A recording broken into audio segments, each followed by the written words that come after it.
கர்த்தருடைய பரிசுத்த நாமத்திற்கு மகிமை உண்டாகட்டும். இந்த கால வேளையில ஆவியின் கனியை கொடுக்க செய்கிறவரே ஸ்தோத்திரம் என்று இந்த புதிய நாளிலே நாம் தொடங்குவோம்.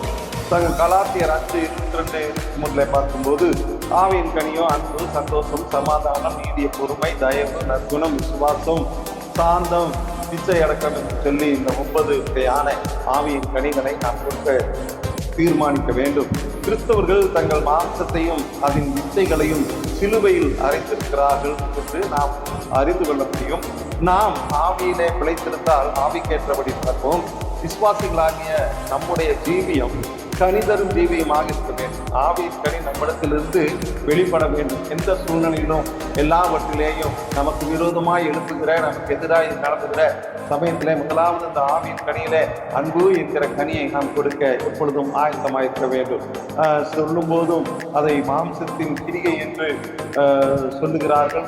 மாம்சம் மனுஷனுடைய பாவத்துக்கு உட்பட்டிருக்கிறது.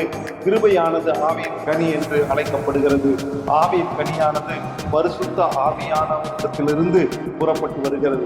ஆவியானவரே கனி தர வேண்டும். ஆகவே ஆவியானவரே எனக்கு நல்ல அன்பின் ஆவியை ஊற்றும் என்று நாம் தேவனை கேட்போம். கனியா மாச கிரியா தேவனோடு நாம் எப்படி வாழ்கிறோம் என்பதை அன்பை கனியை செலுத்துகிறோமா என்று நம்மை கற்பனை சோதனை செய்வோம். கர்த்தர் நம்மை ஆசீர்வதிப்பாராக. ஆமென்.